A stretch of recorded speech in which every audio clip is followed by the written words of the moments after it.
atau suami yang ditinggalkan, maka kami akan membayarkan pensiun janda atau pensiun duda, atau kalau tidak ada tapi ada anaknya, kami bisa membayarkan namanya pensiun yatim. Jadi kepesertaan di Taspen, keterikatan Bapak Ibu peserta di Taspen ini sangat panjang gitu ya, bisa dibilang Bapak Ibu sangat lama dari mulai awal Bapak Ibu bergabung menjadi CPNS sampai nanti tutup usia, bahkan nanti masih bisa diwariskan, diteruskan oleh ahli waris. Nah, ini mengenai hak dan kewajiban Bapak Ibu, saya bikin resume singkatnya, mungkin sebagai pembuka di awal. Jadi per masing-masing program ini Bapak Ibu ada memiliki kewajibannya ya, seperti itu. Kewajiban yang pertama adalah pembayaran premi atau pembayaran iuran. Pembayaran iuran ini Bapak Ibu untuk tabungan hari tua dan program pensiun itu besarnya 8%. Jadi nanti kalau lihat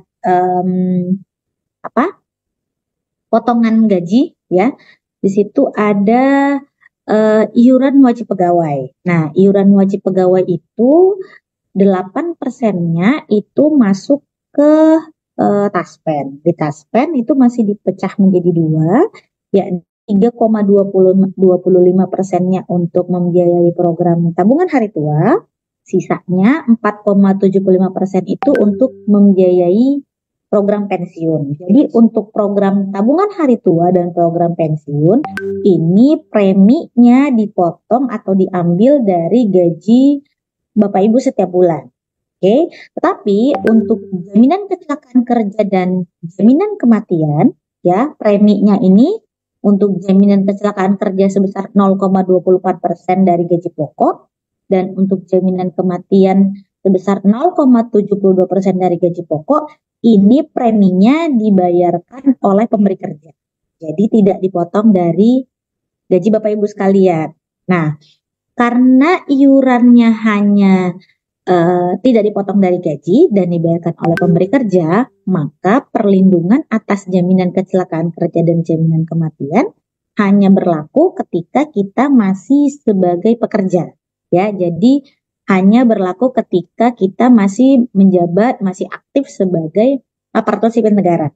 Kalau nanti sudah purna tugas, sudah pensiun, maka hanya tinggal terlindungi dengan program tabungan hari tua dan program pensiun. Jadi pembedanya hanya di situ Bapak Ibu, untuk tabungan hari tua dan pensiun, jaminan kecelakaan kerja dan jaminan kematian ya.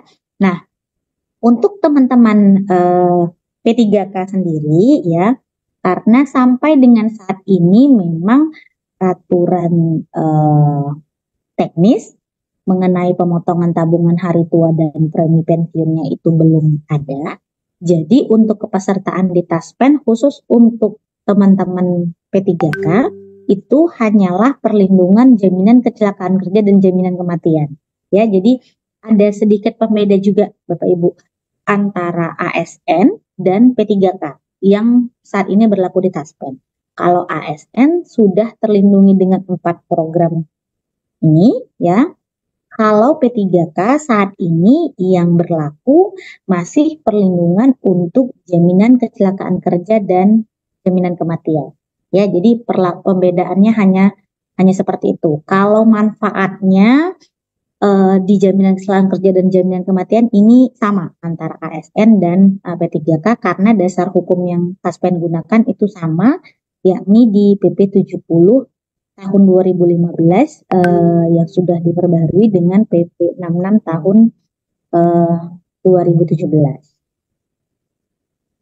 Nah, jadi nanti Bapak Ibu boleh, kalau tadi saya bilang sebenarnya di Taspen itu kepesertaannya sifatnya wajib, sudah otomatis, tapi kalau memang sekiranya membutuhkan kartu peserta Taspen ya, kalau zaman dulu tuh Taspen masih terbitin kartu yang seperti ini ya, kartu fisik. Kalau sekarang Taspen tidak lagi menerbitkan kartu fisik, jadi kita terbitinnya kartu digital, bisa di-download melalui Taspen Mobile atau di Taspen Care di www.taspen di www.taspen.tos.co.id ya. Jadi nanti kartu Taspen itu sifatnya sudah kartu digital, tidak lagi ada kartu fisik.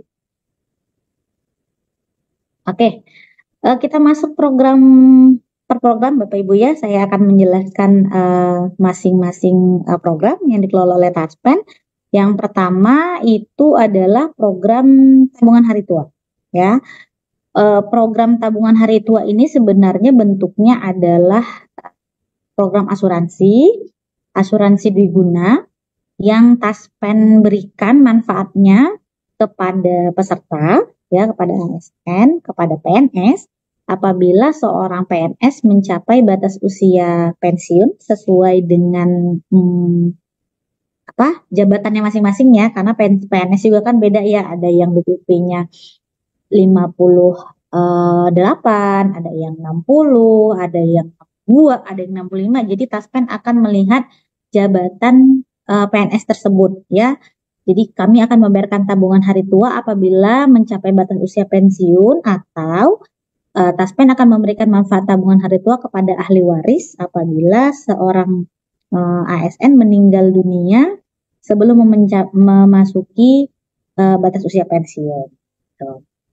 Nah, kewajiban dari program ini yang pertama tadi membayarkan premi ya, membayarkan iuran yang tadi iurannya sudah saya jelaskan sedikit di awal, bahwa iurannya ini sudah dipotong langsung dari gaji Bapak Ibu setiap bulan. Nanti bisa dicek, ada potongan iuran wajib pegawai itu sudah langsung otomatis disalurkan atau untuk membiayai program tabungan hari tua Bapak Ibu.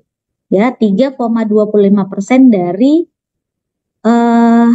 penghasilan di sini, tapi yang Taspen maksud hanyalah gaji pokok ditambah tunjangan keluarga ya. Artinya kalau ada tunjangan istri, ada tunjangan anak, nah 3 komponen inilah yang masuk dalam perhitungan persentase untuk premi ke Taspen. Dan preminya sendiri pun hanya dibayarkan selama Bapak Ibu masih aktif sebagai ASN. Jadi nanti kalau sudah pensiun, purna tugas, sudah tidak lagi membayar premi di Taspen, hanya tinggal menikmati hasilnya saja, menikmati tabungan yang sudah dipotong seperti itu ya ketika masih aktif sebagai PNS. Nah, kewajibannya juga Bapak Ibu untuk program ini adalah menyampaikan data diri atau data keluarganya apabila ada perubahan. Jadi misalkan CPN yang PNS baru gitu ya, menikah, nah itu keluarganya harus dilaporkan ke instansi atau ke nanti instansi kan datanya akan ngeling ke BKN, nanti di Taspen juga datanya bisa kelihatan gitu ya. Sama kalau misalkan ada meninggal dunia ya, baik itu pasangan, itu juga harus dilaporkan ke Taspen. Kenapa? Karena di Taspen ada satu manfaat namanya manfaat asuransi kematian. Oke. Nah, tadi kita beranjak dulu mengenai bicara masalah manfaat dari program tabungan hari tua. Tabungan hari tua ini akan Taspen bayarkan apabila Bapak Ibu PNS mengalami pensiun gitu ya, memasuki batas usia pensiun sesuai tadi dengan jabatannya gitu. Atau yang kedua, kalau meninggal dunia sebelum memasuki masa pensiun, masih aktif sebagai ASN, meninggal dunia, itu Taspen bayarkan tabungan hari tuanya kepada ahli warisnya.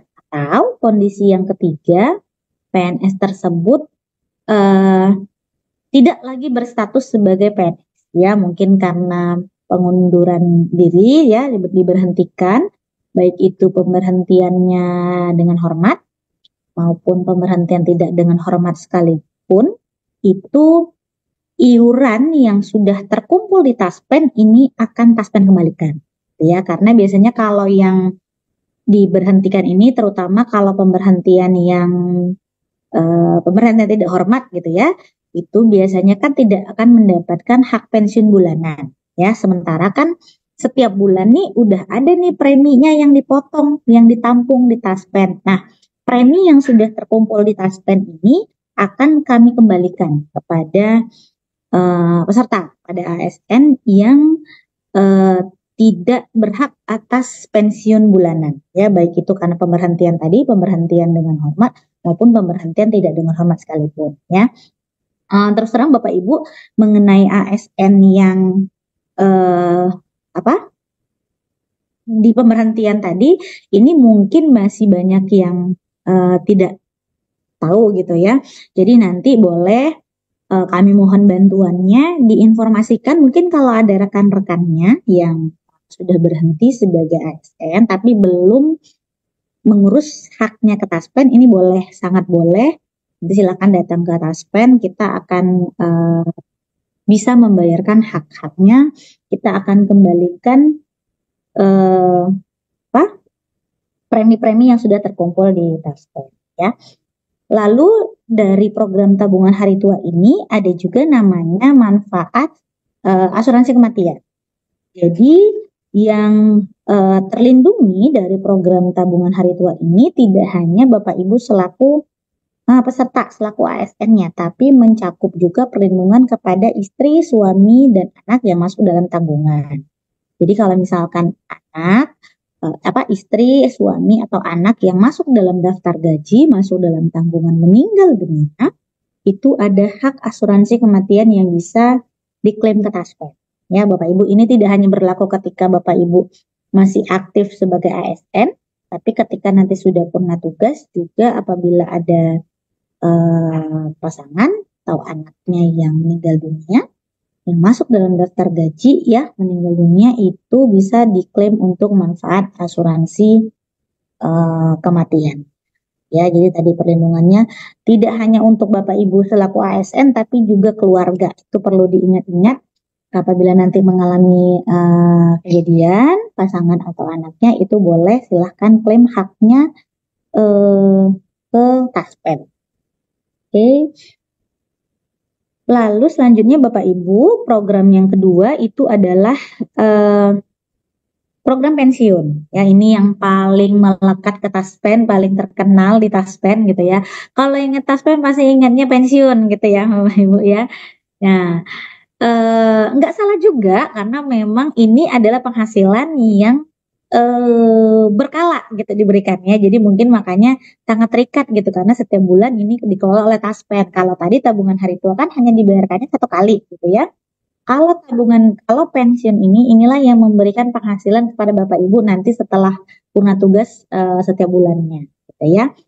Kewajibannya membayarkan premi sebesar 4,75% dari penghasilan Bapak Ibu. Penghasilan tadi komponennya adalah gaji pokok ditambah tunjangan istri ditambah tunjangan anak kalau ada ya. Dan hanya dibayarkan ketika masih aktif sebagai ASN saja ya. Nah, kewajibannya Bapak Ibu dari program pensiun ini ya sama dengan tadi kewajiban ketika untuk program tabungan hari tua, yakni Bapak Ibu harus melaporkan apabila ada perubahan data diri, data keluarga gitu ya. Itu wajib harus dilaporkan ke Taspen. Apalagi nanti kalau setelah pensiun gitu ya Bapak Ibu. Kalau setelah pensiun ini nanti kan yang mengurusi penggajian Bapak Ibu setiap bulannya itu di Taspen. Jadi segala ada perubahan-perubahan data, perubahan data keluarga itu wajib dilaporkan ke Taspen ya. Misalkan ketika sudah 5 tahun setelah purna tugas ya pasangannya, istrinya gitu meninggal dunia gitu ya. Nah, itu dilapor ke Taspen kejadian meninggalnya itu Bapak Ibu jangan dibiarkan saja. Kenapa? Karena yang pertama tadi ya ada hak Bapak Ibu di Taspen namanya hak asuransi kematian pasangan tadi. Yang kedua, kalau nanti sudah pensiun, kan penggajian pensiunnya yang mengurusi di Taspen ya gitu. Di dalam komponen gaji pensiun itu kan ada juga tunjangan istri. Nah, kalau pasangannya sudah meninggal, istri atau suaminya itu berarti tunjangannya tidak lagi berhak diterima, maka harus dikeluarkan. Nah, supaya bisa dikeluarkan, maka kami perlu laporan kematian tersebut ya, akta kematiannya kami perlu dapatkan supaya untuk menyetop mengeluarkan tunjangan istrinya. Kalau misalkan tidak dilaporkan, Bapak Ibu apa ya kalau misalnya nggak dilaporkan gimana ya? Nah, sama ketika Bapak Ibu masih aktif. Kalau tidak dilaporkan berarti nanti kan ujung-ujungnya akan ada kelebihan pembayaran gitu ya Bapak Ibu ya. Nah, itu sama juga perlakuannya nanti di Taspen itu harus dikembalikan ya. Jadi tadi pokoknya intinya nanti kalau sudah pensiun, administrasinya masalah penggajiannya itu beralih ke Taspen. Jadi segala perubahan-perubahan data itu harus dilaporkan ke Taspen. Perceraian, meninggal gitu ya. Ataupun misalnya setelah istrinya yang meninggal dunia lalu ada pernikahan kembali itu juga harus dilaporkan ke Taspen. Begitupun mengenai anak gitu Bapak Ibu ya. Setelah gaji pensiun itu juga nanti ada tunjangan anak itu pun sama perlakuannya ketika Bapak Ibu aktif. Untuk anak yang berusia di atas 21 tahun kami perlu harus wajib melampirkan surat keterangan sekolah atau surat keterangan kuliah supaya terus bisa dibayarkan. Kalau tidak dilampirkan ke Taspen surat keterangan kuliah tadi, maka tunjangan anaknya akan diberhentikan dulu sementara ya. Khusus anak yang sudah berusia 21 tahun ke atas itu wajib melaporkan surat keterangan kuliah. Kalau tidak nanti tunjangan anaknya akan kami keluarkan terlebih dahulu. Lalu apabila misalkan kalau sudah pensiun itu kan ada perubahan alamat gitu ya, misalkan pindah gitu atau ya mau pulang kampung gitu ya, atau mungkin ikut anak setelah pensiun. Nah itu juga alamatnya itu harus kalau ada perpindahan berbeda dengan alamat ketika yang dilaporkan ketika pengurusan pensiun di Taspen itu juga mohon dilaporkan ke Taspen supaya kami di Taspen bisa update data Bapak Ibu. Oke. Dari program pensiun ini Bapak Ibu, manfaat yang bisa Bapak Ibu dapatkan yaitu yang pertama adalah pensiun bulanan. Ya, jadi pensiun yang rutin dibayarkan setiap bulan. Lalu apabila penerima pensiun meninggal dunia itu Taspen bayarkan namanya ada hak uang duka wafat. Oke, setelah uang duka wafat ada namanya pensiun terusan. Pensiun terusan ini dibayarkan kepada ahli waris, kepada istri atau kepada suaminya selama 4 bulan berturut-turut sejak tanggal kematiannya. Jadi misalkan meninggalnya bulan ini gitu ya, bulan Juni, berarti Juli, Agustus, September, Oktober itu masih dibayarkan pensiun terusan. Besarannya masih sama dengan pensiun untuk dirinya sendiri. Nanti di bulan kelima, berarti bulan November gitu ya, akan Taspen bayarkan pensiun janda atau pensiun duda atau pensiun yatim. Taspen akan melihat ahli waris mana yang ditinggalkan, ahli waris mana yang berhak meneruskan hak pensiunnya. Bapak Ibu. Dan ada juga pensiun 13 dan pembayaran THR untuk penerima pensiun. Tapi memang untuk pensiun 13 dan THR sendiri ini mengikuti kebijakan dari pemerintah setiap tahunnya. Jadi sebelum membayarkan Taspen akan menunggu peraturan yang dikeluarkan pemerintah. Apakah penerima pensiun berhak atau tidak menerima pensiun 13 dan THR. Oke, program selanjutnya Bapak Ibu namanya program jaminan kecelakaan kerja ya. Kalau tadi kita bahas 2 program itu program yang bermanfaat khusus bagi PNS gitu ya. Nah, untuk program jaminan kecelakaan kerja dan program jaminan kematian inilah yang untuk semuanya. Artinya ASN ya, ASN dalam hal ini PNS dan P3K, teman-teman P3K itu terlindungi dengan program jaminan kecelakaan kerja dan jaminan kematian. Payung hukumnya bisa nanti kalau mau lihat di PP nomor 70 tahun 2015 ya.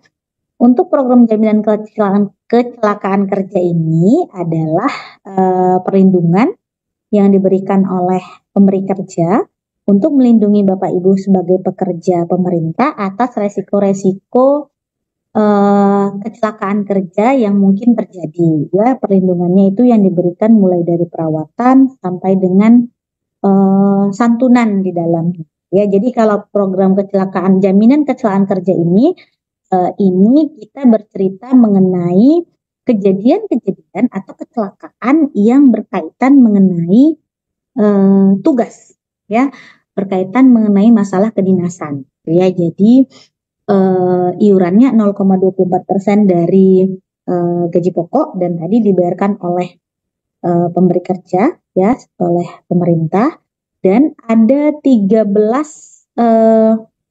manfaat dari program ini yang bisa yang Bapak Ibu sudah terlindungi di dalamnya.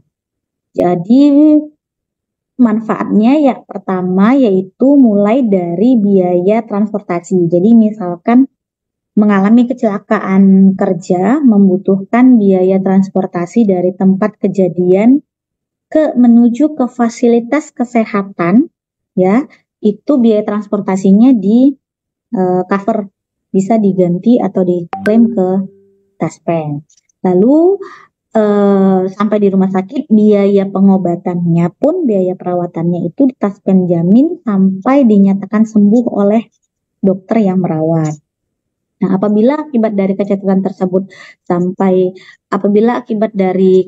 tersebut sampai muncul kecacatan gitu ya Bapak Ibu, itu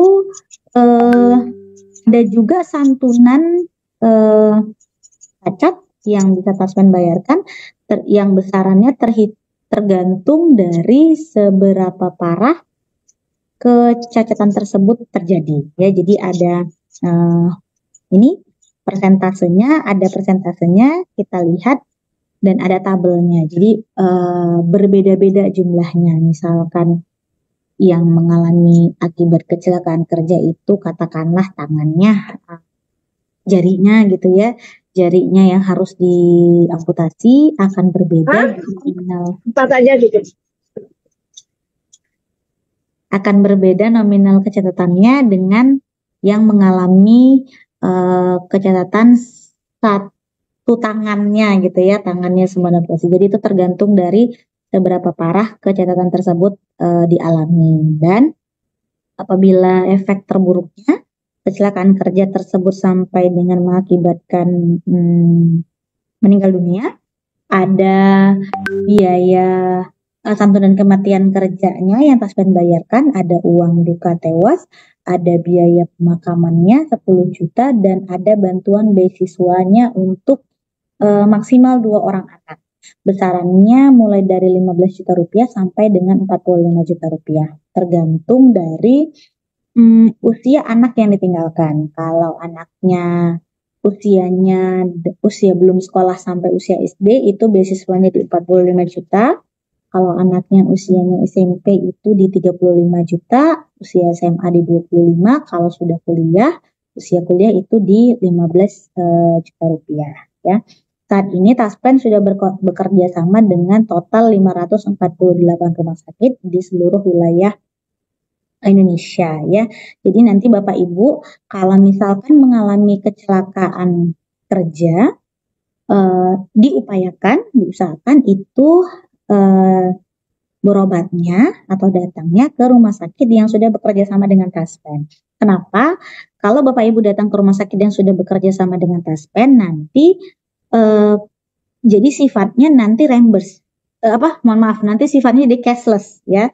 Rumah sakit lah yang akan menagihkan seluruh biayanya ke Taspen. Jadi Bapak Ibu selaku pasien gitu ya, selaku peserta tidak lagi diribetkan, tidak lagi dipusingkan masalah administrasi. Tapi kalau kebetulan ke rumah sakit yang dirawatnya di rumah sakit yang belum bekerja sama dengan Taspen, maka prosesnya nanti harus reimburse. Bapak Ibu yang harus mengajukan penggantian ke Taspen. Nah, kalau penggantian itu memang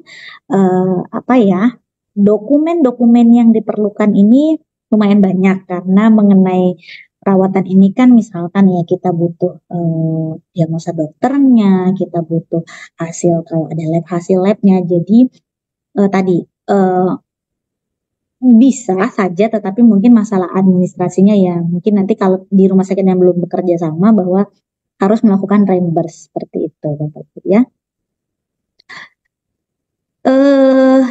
Di dalam program jaminan kecelakaan kerja ini ada 5 kriteria suatu kejadian itu bisa dikategorikan sebagai kecelakaan kerja. Jadi nggak juga semuanya Taspen bisa bayarkan atau bisa klasifikasikan itu sebagai kecelakaan kerja. Harus kejadian tersebut harus memenuhi salah satu dari kriteria ini gitu ya. Yang pertama kriterianya adalah kecelakaan yang terjadi ketika seorang ASN sedang bertugas. Kecelakaan dalam menjalankan tugas dan kewajibannya. Jadi sedang menjalankan tugas sehari-hari, mengalami suatu kecelakaan kerja, nah itu bisa dikategorikan sebagai kecelakaan kerja. Yang kedua, kecelakaan dalam kondisi yang berhubungan dengan dinas. Jadi misalkan sedang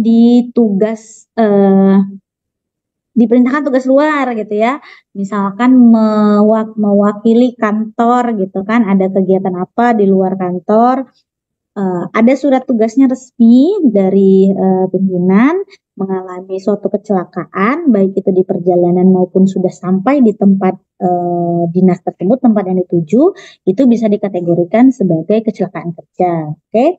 Kategori yang ketiga,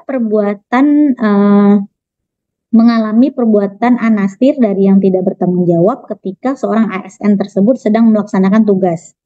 Ini contoh yang paling gampangnya misalkan seperti Satpol PP gitu ya mungkin ya Bapak Ibu ya. Satpol PP itu kan salah satu tugasnya adalah mengamankan pasar gitu ya. Nah, ketika proses dia sedang melakukan pengamanan pasar ini terjadi kerusuhan gitu ya.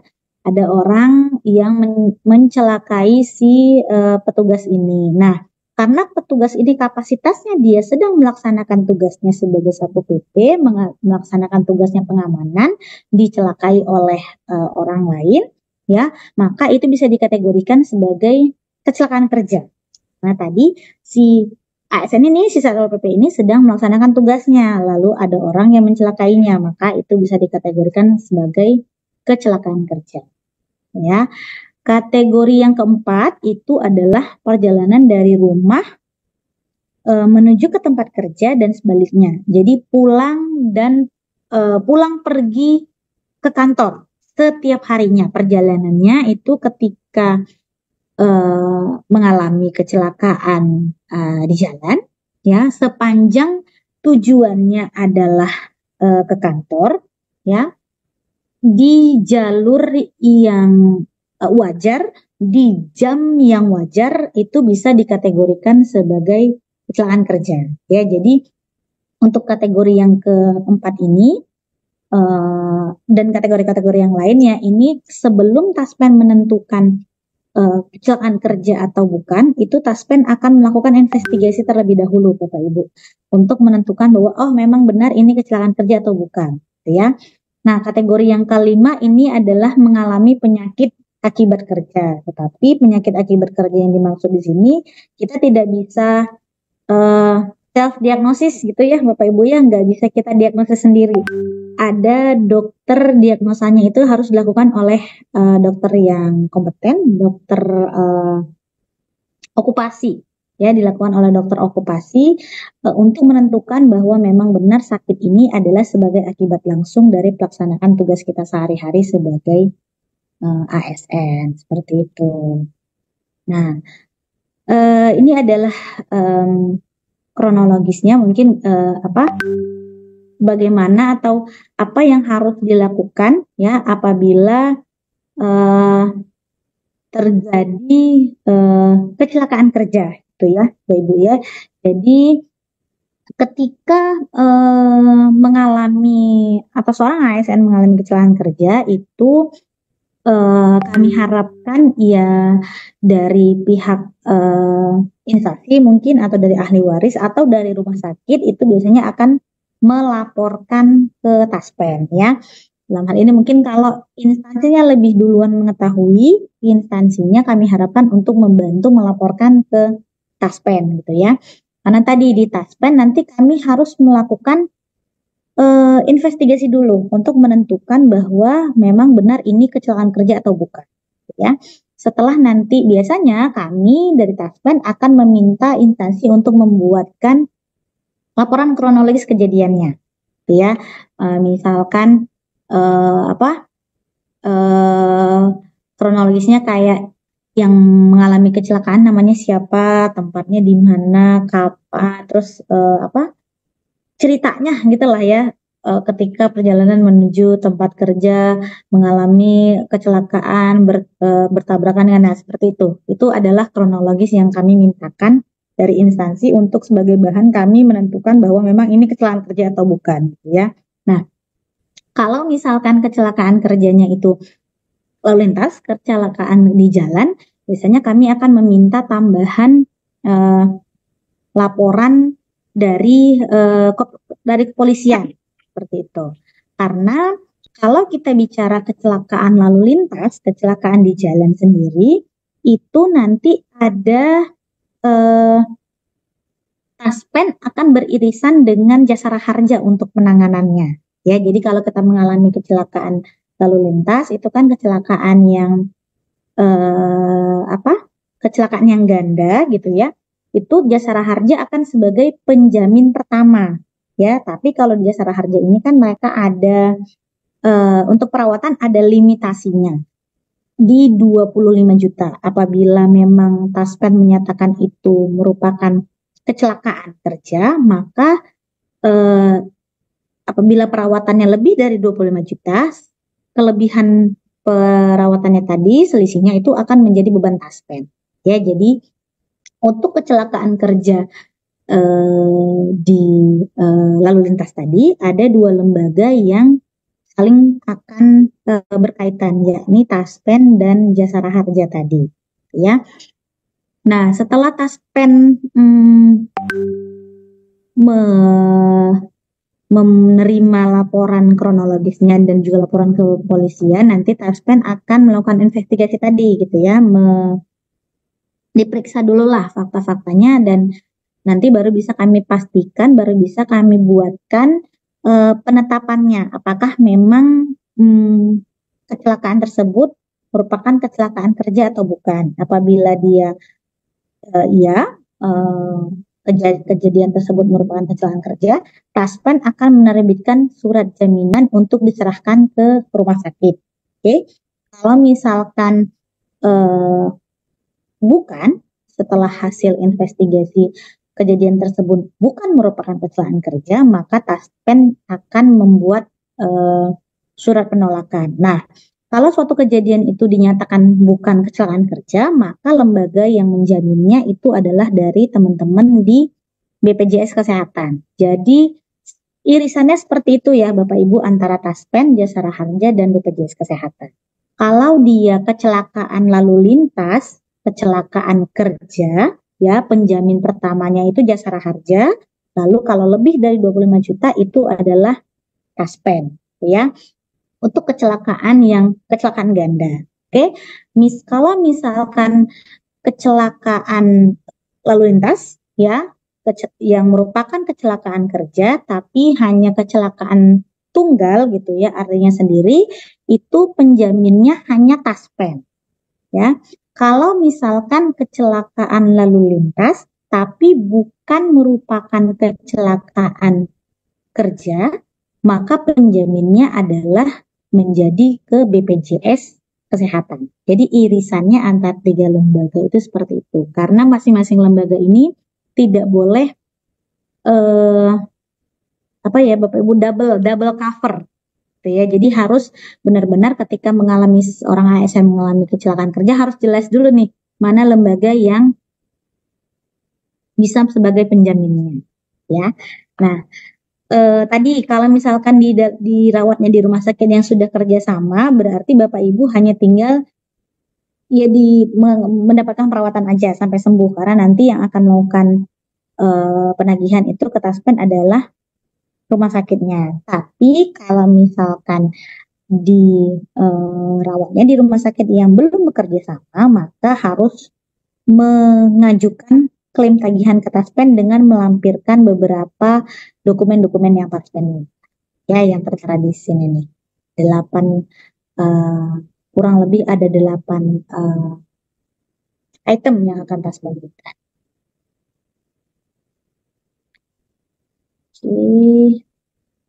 Oke, selanjutnya Bapak Ibu, program yang terakhir ini namanya program jaminan kematian. Oke, kalau program jaminan kematian ini, kalau tadi kita cerita program itu yang berkaitan mengenai kecelakaan kerja, ya. Kalau program jaminan kematian ini adalah di luar dari itu. Jadi perlindungan atas resiko kematian yang bukan akibat dari kecelakaan kerja. Jadi misalnya ya karena memang sudah memiliki penyakit penyerta, mengalami meninggal dunia ketika masih aktif sebagai ASN, maka Taspen akan membayarkan jaminan kecelakaan kerja di dalamnya, hak ahli warisnya. Iurannya ya Bapak Ibu besarannya 0,72% dari gaji pokok, dan tadi preminya dibayarkan oleh pemerintah gitu ya, tidak dipotong dari gaji Bapak Ibu sekalian. Manfaatnya dari program jaminan kematian itu, yang pertama ada santunan sekaligus nominalnya 15 juta rupiah, ada uang duka wafatnya 3 kali dari gaji pokok. Terakhir ada bantuan pemakaman 7,5 juta dan ada bantuan beasiswa nominalnya 15 juta rupiah untuk masing-masing anak yang dibayarkan maksimal kepada 2 orang. Jadi perbedaannya kalau tadi JKK tergantung dari usia anak yang ditinggalkan, kalau jaminan kematian ini nominal bantuan beasiswanya sama untuk seluruh usia anak yang ditinggalkan, besarannya adalah 15 juta rupiah. Nah, Bapak Ibu ini kantor cabang Taspen ya yang tersebar di seluruh wilayah Indonesia. Jadi nanti Bapak Ibu kalau perlu pelayanan Taspen boleh mengunjungi salah satu kantor Taspen.